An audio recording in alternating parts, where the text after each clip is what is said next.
the rate at which different SaaSes are appearing, the rate at which different platforms are appearing, the rate at which every company advertises some AI agent in their product stack, SaaS is now a commodity. And in that sense, I think SaaS is dead. In a world where software becomes commoditized, then software as a service fundamentally just starts to lose meaning, because how are you going to service something that's fully commoditized? And I think what we then move towards is a world where, like you said, it's there's vertical agents. They've got their own VM, they've got their own thing, and they are doing a lot of the work. Like, we switch from a human using a software to do some work to an agent doing most or all of the work. The history of software is that it's been built for humans. And I've been thinking about this recently as well, is that we are attempting to force APIs onto agents and AI that's designed for humans, but AIs and human aren't exactly the same. Of course, they're not the same level of intelligence, but they have different perceptions. All right, how's it going? Well, yeah, thanks everyone for tuning in.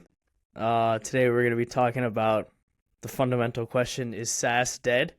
So yeah, to open up the discussion, I guess, Tyler, is SaaS dead? Just go ahead with the hot take.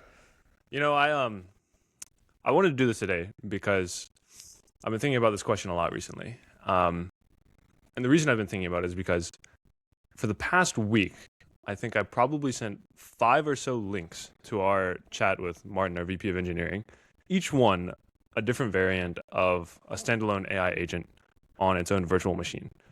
And I saw this and I was like, how is it possible that everyone had convergently presented the same solution? And how have they done it in such a short time?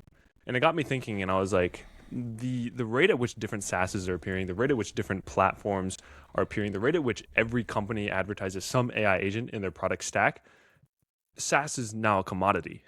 And in that sense, I think SaaS is dead, not entirely, because I still think there are uniquely quality platforms that cannot simply be vibe coded in a month or 2 months, but for those very simple softwares that routinely exist in enterprise, you can build a solution that's 80% of the way there in a month or two with the quality of your own team if you have decent engineers, and ship it and rely on that and completely own your data and your product and your maintenance, instead of continuing to outsource and burn your budget on these SaaS providers who just dominate the market and have for many years.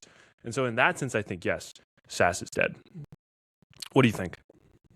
Yeah, I mean, I think it's a very interesting question. I think the question really points to, like, what happens when software becomes commoditized, which is exactly what is happening, right? I mean, had a call with Martin the other day, a VP of engineering, and he showed me he had some bug fix he was doing on one of our products, and he used Cursor Agent to debug the bug. And so he set Cursor Agent loose, went and dropped his kids off at tennis, came back 25 minutes later. The feature, or the bug was fixed.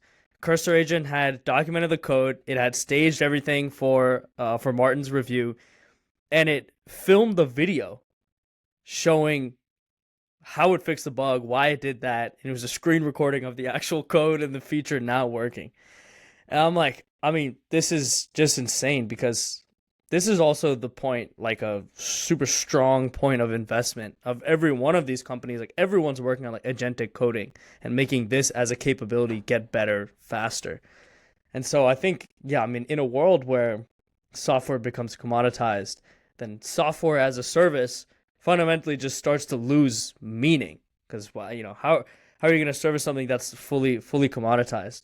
And I think what we then move towards is a world where, like you said, it's there's, you know, vertical agents. They've got their own VM, they've got their own thing, and they are doing a lot of the work. Like, we switch from a human using a software to do some work to an agent doing most or all of the work. I think there's a gradual shift that happens there over time, but yeah. I mean, what do you think in terms of a timeline of, like, you know, the convergence or the shift from software becomes a commodity to, like, AI agents are doing majority of the work?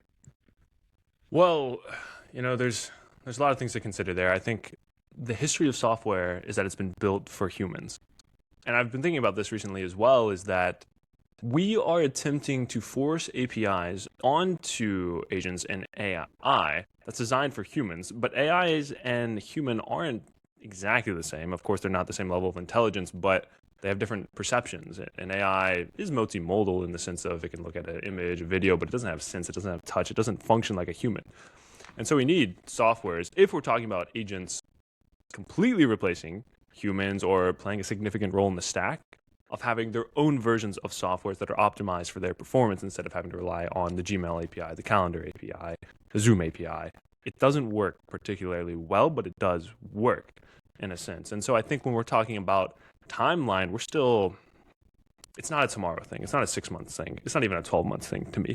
It's going to take a lot of time to provide full agential solutions that work within stacks, because we're still at a point in the life cycle of this technology where it's yet to be comprehensively tested, benchmarked. You can talk about OpenAI's latest benchmark on GPT-4o. Those are all crap. Those are like slightly fabricated. And yes, it does represent the increasing level of intelligence, but it doesn't tell you how well it's going to perform as a customer service agent within your enterprise. And it doesn't tell you how well it's going to analyze your own data, give you responses, and dig it up. We don't know because it's kind of a black box. And those are the processes that we need to be testing, not whether it can pass, the math Olympiad and get an 85%. That's cool and shows intelligence, but that doesn't help enterprises. So I think we're still very young in that timeline. Yeah. Yeah, I agree. It reminds me of a conversation we were having with one of our mentors a few weeks back, where he brought up the example of teams being able to use Claude Code to replace their own CRMs at large companies, right? Not small, like we're talking Fortune 500s, like $1 billion revenue plus enterprises who have been using their CRM, whatever it is, Salesforce or HubSpot or some, knowledge repository service like ServiceNow. And what he was saying is, and what we've seen as well, is there's this narrative or this pattern in the market where people are exploring those kinds of use cases and seeing if that's actually feasible. Like, can we vibe code a replacement to Salesforce and stop paying them, $5 million a year for our license or whatever? And I think that's a very interesting conversation. I have no doubt that that's what we're moving towards. I tend to doubt like the quality of what that solution would be today. If someone were to actually try to do that in like, even let's say like, a 2 or 3 month build, I'm sure they would get pretty close. But at the same time, like a company like Salesforce or a ServiceNow they've been building that product and they've been refining that product on customer feedback for so long. It's like, I don't know. It's interesting. I think we're moving that direction, but like you said, it would definitely take some time. Yeah, I think we're there though. I think the word you said was exploring, and that is where we're at. An enterprise isn't going to say tomorrow let's replace Salesforce. They're going to say, okay, like, hey, intern over there, can you spend something up this summer and see if it works, and we'll consider it like very abstractly, but not talk to the C-suites about it, and just keep it in our back pocket. Like that's kind of what's happening. But I think it needs to be taken more seriously. I think the Salesforce analogy is interesting because it's like how old is Salesforce? Oh, I don't know, a couple decades maybe. Yeah, I mean Salesforce is an old product. Like you said, there's nothing like having a product continually getting feedback and continuing to perfect it.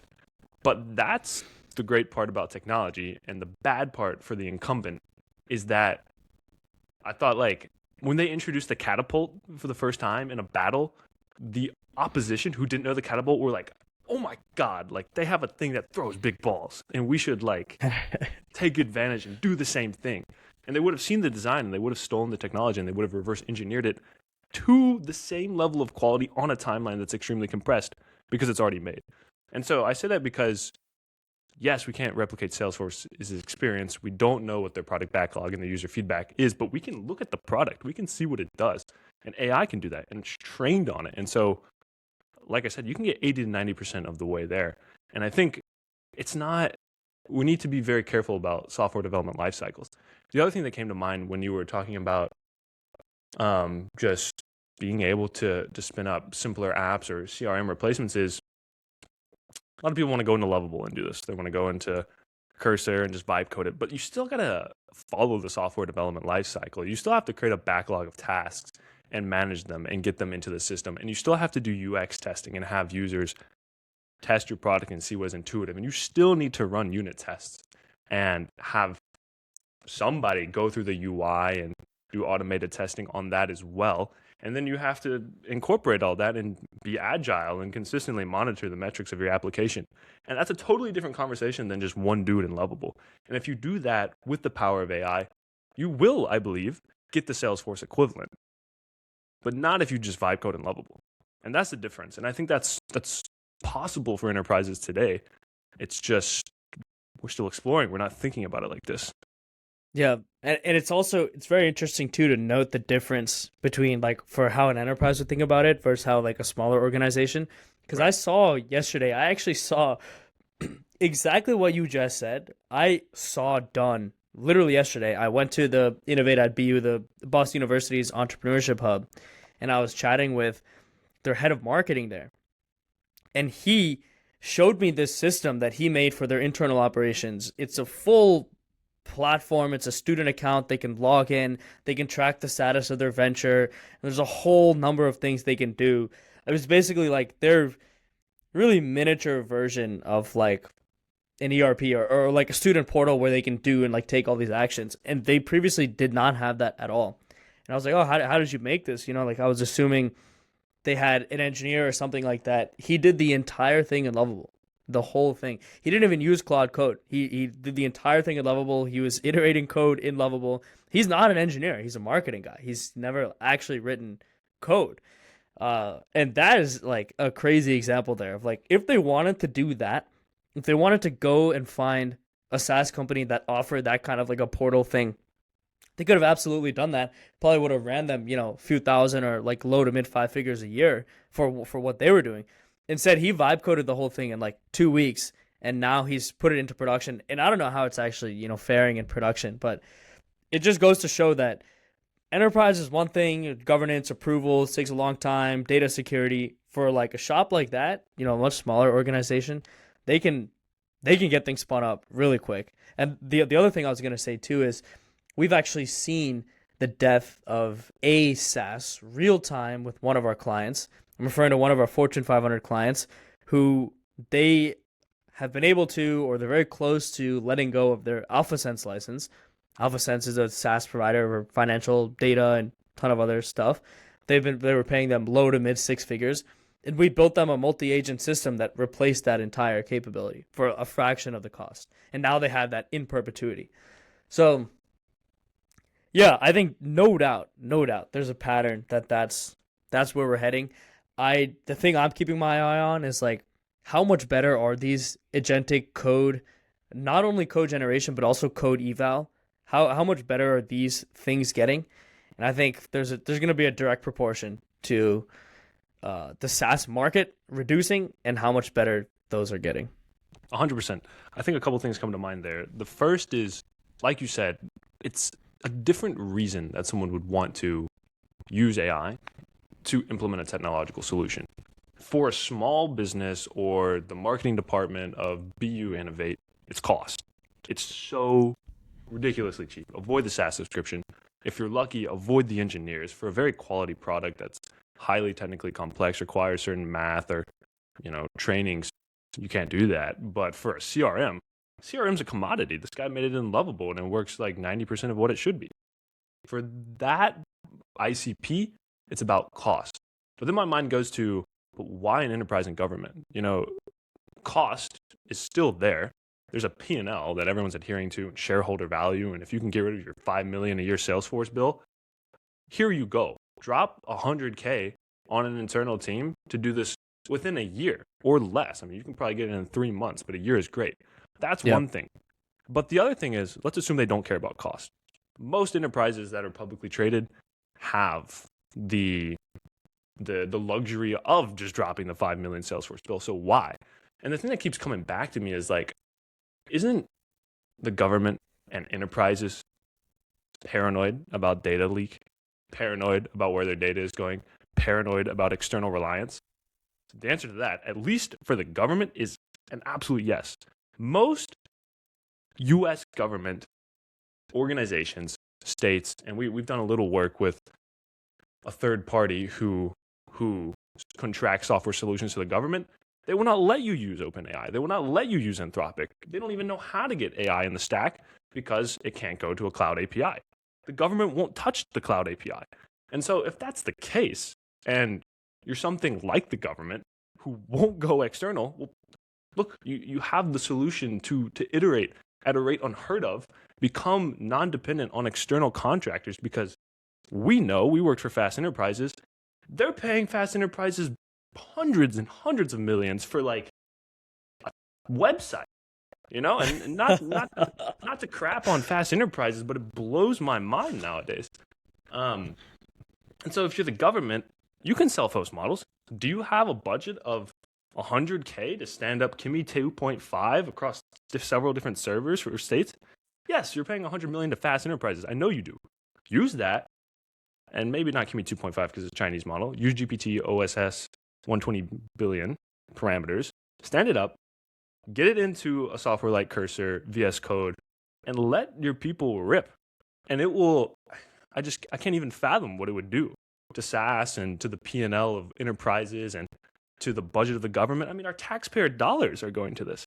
Not to get political, but like, you know how much it would save taxpayers if they just built an internal AI coding solution and technology stack? I mean, it would just be, the technology is here. You need to monitor it, and you need to govern it, and you need to audit it and make sure no line of code goes unchecked.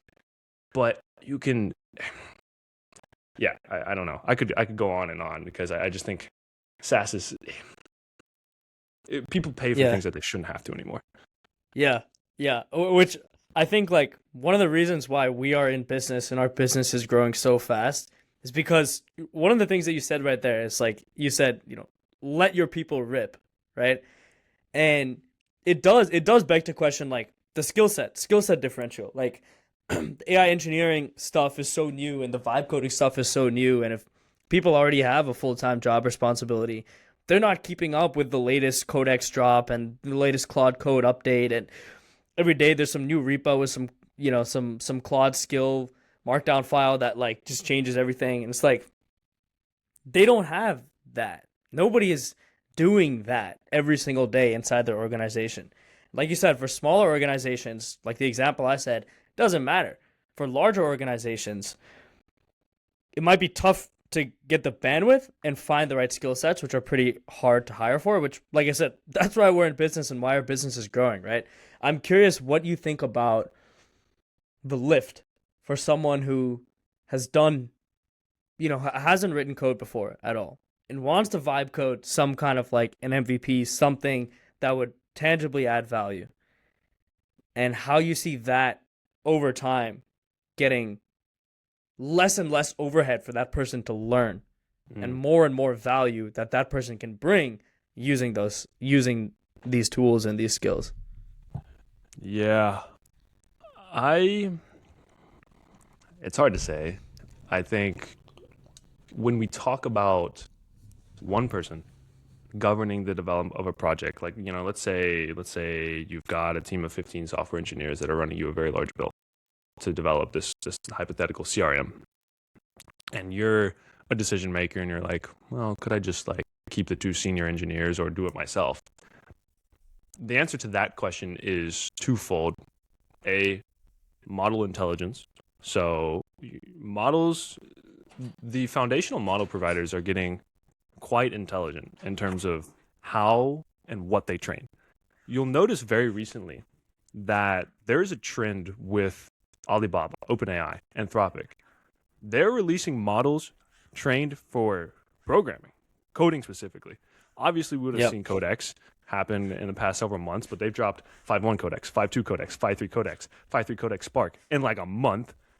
Quinn just dropped like a series of smaller coding models and continue to drop models that are trained for coding. So that's step one. How do you train it on proper software engineering practices, ideas, algorithms? Does it have Dijkstra's algorithm built in? Does it have different graph algorithms, graph theory in there? I mean, graph theory textbooks are enormous. I've taken graph theory and it's endless what can happen. And so build the knowledge there. But then second, architecture.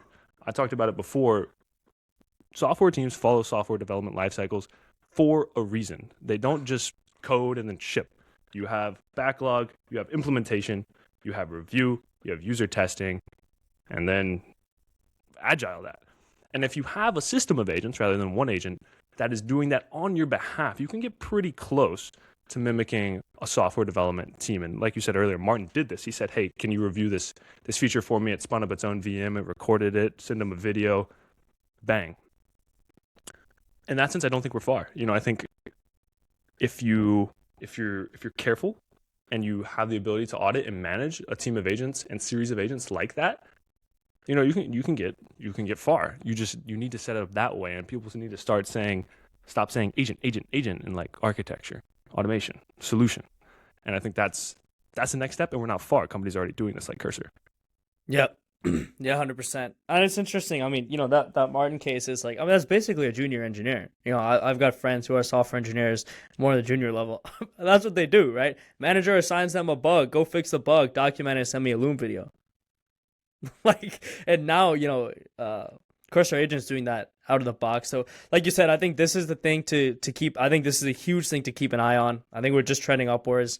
We're already there. It's just a matter of who's going to capitalize first. And yeah, it's really interesting. But yeah, man, fascinating discussion as always. Appreciate your time. And yeah, we'll see you on the next one. You as well, brother. Talk soon. All right. See ya. Bye.